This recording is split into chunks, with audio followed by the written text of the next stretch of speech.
The silence in the apartment is the loudest thing I've ever heard.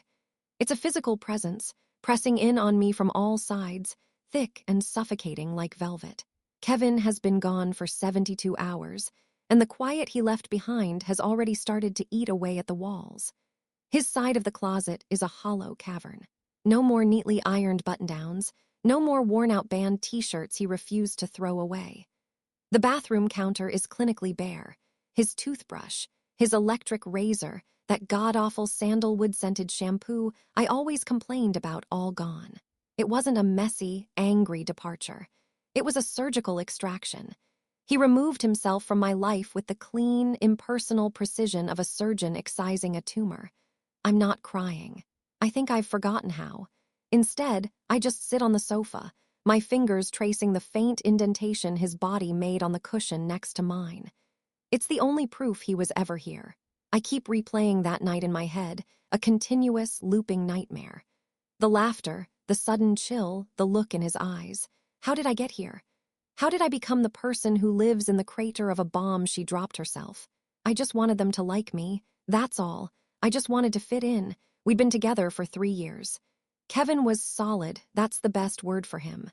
A software engineer who found genuine joy in debugging code and assembling the ridiculously complex Lego Star Wars sets that lined our bookshelves. He was my anchor, the quiet, predictable harbor I returned to after a chaotic day. He was kind, patient, and if I'm being brutally honest with myself now, I had started to mistake his stability for being boring. My quiet life with him had started to feel painfully vanilla, especially after I landed my new job. 6 months ago, I got a junior marketing role at a trendy new tech firm called Nexus. It felt like I'd won the lottery. The office was a playground of glass walls, free kombucha, and people who seemed effortlessly cool. I felt like an imposter from day one, a theater kid who had somehow wandered onto a movie set. The social nucleus of Nexus was the marketing team, a tight-knit clique of charismatic, razor-tongued individuals who communicated in a language of inside jokes and playful roasts. Their relationships, as they performed them publicly during happy hours, were built on a foundation of what they called radical honesty. It was a performance. They'd share hilarious stories about their partner's flaws, framing it as a sign of ultimate intimacy, proof that their relationship was so strong it could withstand public scrutiny. Sarah, a senior manager I idolized, would hold court, telling stories about how her husband, a supposed financial genius, once tried to optimize their dishwasher loading pattern and flooded the kitchen. "He can manage a 7-figure portfolio," she'd say with a dramatic eye roll, "but he's a certified moron around appliances." The table would erupt in knowing laughter. It was a currency, and the funnier and more deprecating the story, the richer you were. I was desperate to be part of it. My quiet life with Kevin felt like a social handicap. When I'd share stories, they were met with polite smiles. "Oh, Kevin finished building a 5,000-piece Millennium Falcon. That's neat." The subject would change immediately. He didn't provide the kind of material they thrived on. He was just Kevin. A good man who remembered my coffee order and held my hair back when I had the flu. And in that environment, good was synonymous with boring. I remember one conversation, the one that now plays in my head on a loop of fire. We were driving home a few weeks before the party after a dinner with some of my new work friends. I'd made a light-hearted jab about his meticulous grocery shopping habits, how he alphabetizes the spice rack. He was quiet on the drive, and I assumed he was just tired. But later that night, as we were getting ready for bed, he turned to me, his expression more serious than I'd ever seen it. "Ellie," he said, his voice low and firm, "we need to talk about what you said tonight. I don't mind you teasing me when it's just us, but please don't ever make me the butt of a joke in front of other people again." He took a breath. My father, he used to do that. He'd use little stories about me at parties to get a laugh from his buddies. My screw-ups were his punchlines. It made me feel small, worthless. It's the one thing I can't stand. Feeling like the person who is supposed to be my safe space is the one leading the pack that's laughing at me. That is my one hard line. I heard the words. I even saw the flicker of old pain in his eyes. But I didn't listen. I just nodded, kissed him, and promised I understood. In my head, though, a selfish, panicked voice was screaming, "How am I supposed to fit in if everything is off limits?" His trauma felt like an inconvenience to my social ambition. I saw his boundary not as a wound to be protected, but as a wall I needed to climb. The stage for my grand act of self-destruction was a backyard barbecue at my department head's sprawling suburban home. It was the social event of the season, and my anxiety was a frantic hummingbird in my chest. This wasn't just a party. It was a performance review where the metrics were wit and relatability. This was my chance to finally prove that I belonged, that I was one of them. I spent a week planning my outfit, settling on a dress that was casual but expensive, trying to project an effortless chic I absolutely did not feel. I spent an hour coaching Kevin on the names and roles of everyone who would be there.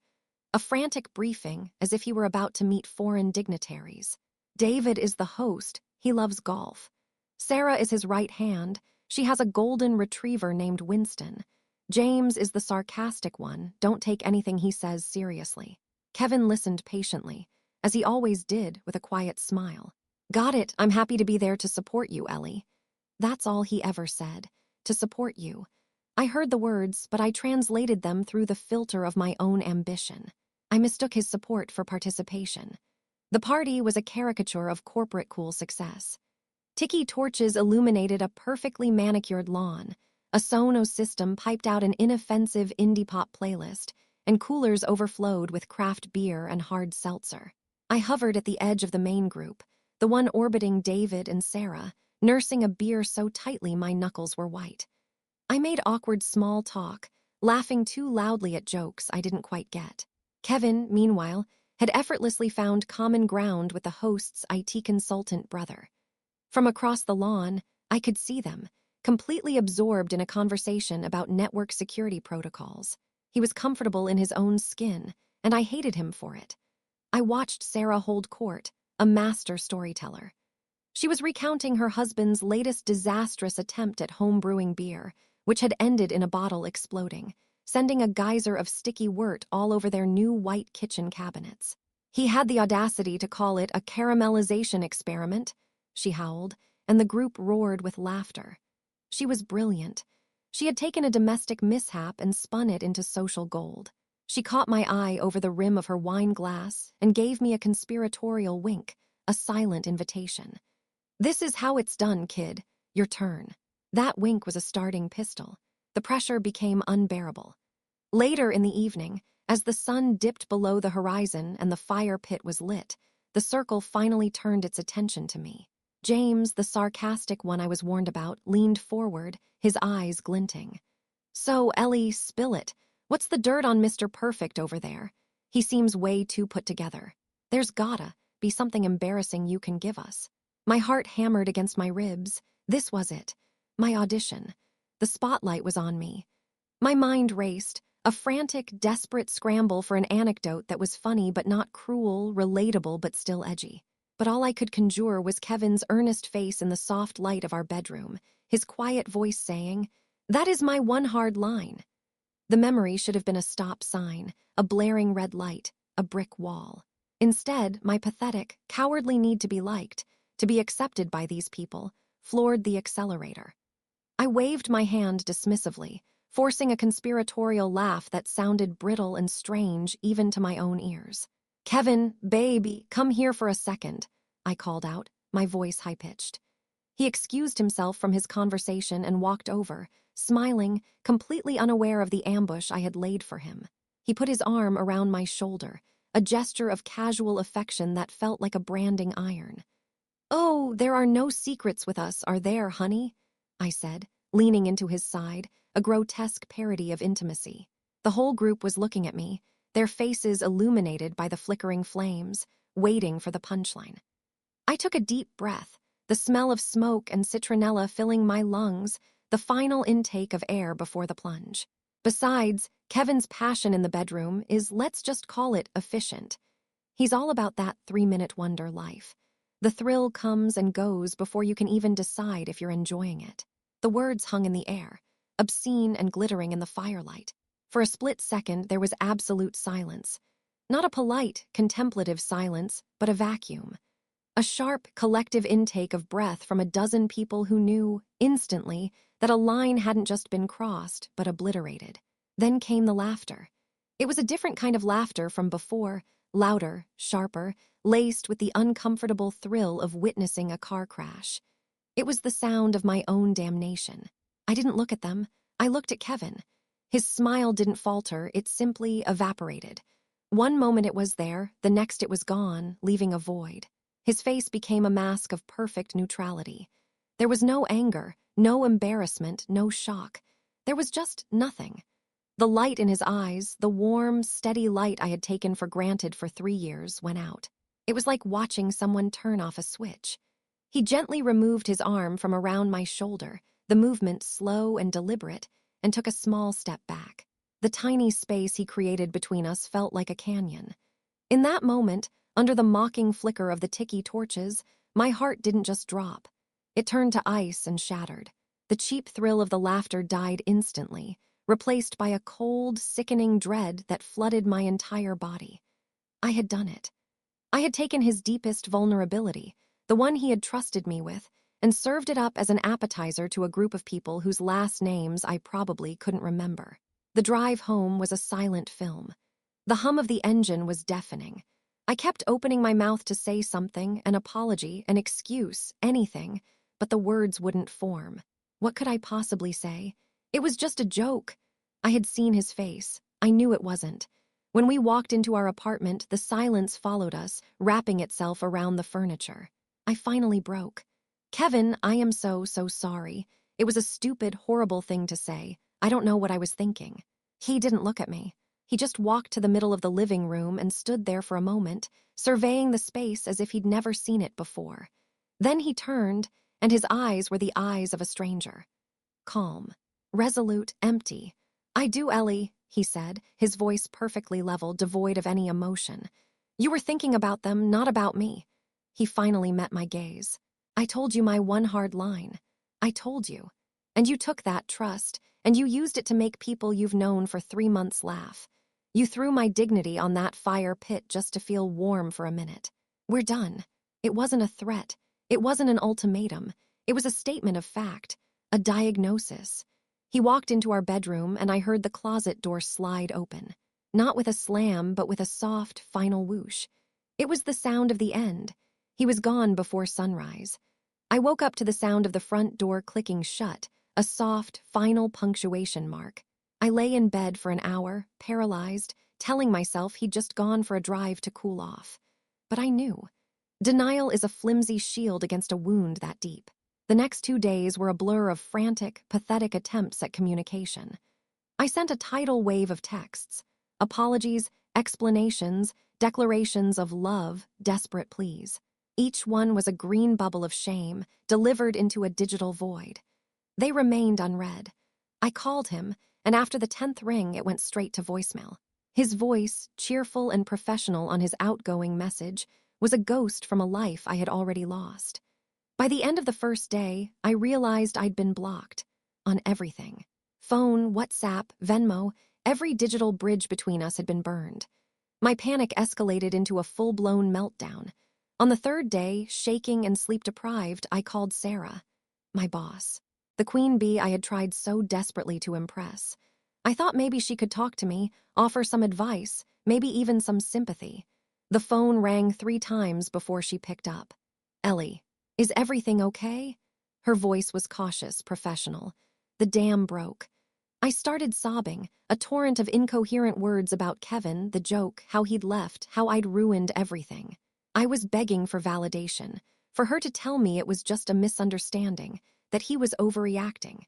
Instead, there was a long, awkward pause on the other end of the line. "Oh," she finally said. The word was a sterile, single-syllable wall. "Wow, that's really intense. Look, Ellie, I'm sure he'll come around." Her tone was the verbal equivalent of taking a slow step backward. "That's really a private matter between you two, you know. I hope you guys can work it out." It was the most polite, brutal brush-off I had ever received. In that moment, I understood. I wasn't her friend. I was a liability, a piece of office gossip that had gotten too messy. The awkward silence from the party had followed me home. That night, after her call, I wandered aimlessly through the apartment, a ghost in my own home. I started cleaning, a manic attempt to impose order on my collapsing world. As I was clearing off the bookshelf, where Kevin kept his Lego manuals and history books, my hand brushed against a thick, unlabeled binder tucked away behind a row of paperbacks. I pulled it out. Inside was a meticulously planned itinerary for a 2-week trip to Tuscany. Flight confirmations. A reservation for a charming little hotel in Florence I'd once pointed out in a travel magazine. A booking confirmation for a pasta-making class in a countryside villa. It was all for next month, for my birthday, a complete surprise. Page after page of a future he had been quietly, lovingly building for us. A future I had incinerated for a cheap laugh. I sank to the floor, the binder clutched to my chest, and for the first time since he'd left, I finally, truly began to scream. It's been a week since then. The screaming has stopped. Now there's just this hollow, echoing numbness. I've accepted the fact that he's not coming back. His silence is no longer an absence of communication. It's a message in itself, clearer than any angry words could ever be. I go to work, I smile at my colleagues, I nod in meetings. I am a remarkably convincing hologram of a functioning person. Sarah is politely distant, our interactions now strictly professional. The rest of the group avoids my gaze in the break room. I got their laughter, and in exchange, I became a ghost. My nights are the worst. They belong to a sick, compulsive ritual. I can't look at his social media from my own accounts. I'm blocked, erased. So I use my friend Maya's. She gave me her password with a pitying look, telling me to be careful. But we both know it's like telling an arsonist not to play with matches. I spend hours scrolling, my thumb a traitor, digging my own grave deeper with every swipe. I analyze every photo, dissect every caption, searching for clues, for signs of his pain, for anything that might suggest he's as miserable as I am. But there's nothing. His page is calm. There are no angry rants, no sad quotes, no dramatic new relationship announcements. There's just life. Yesterday, he posted a picture. It's a group shot with his old college friends, taken on a hiking trail somewhere green and mountainous. They're all grinning, sweaty and happy, squinting into the sun. And Kevin, he's in the middle, his arms slung around his best friend. He's laughing. It's not a polite, posed smile. It's a huge, uninhibited, joyful laugh, the kind I haven't seen on his face in months. He looks free. He looks relieved. He looks like a man who has just set down a heavy, pointless weight he'd been carrying for too long. I stare at that photo for what feels like hours, zooming in on his face, on the crinkles around his eyes. That smile is a knife, and it's twisting in my gut. I didn't just lose a boyfriend. I lost my home. I lost the only person who saw the real, flawed, anxious me and loved me anyway. And I traded him. I traded all of that for the fleeting, worthless approval of a crowd that had already forgotten my name. I was the clown on their stage, and for my final act, I set my own life on fire. And the worst part, the only one still here to watch it burn is me.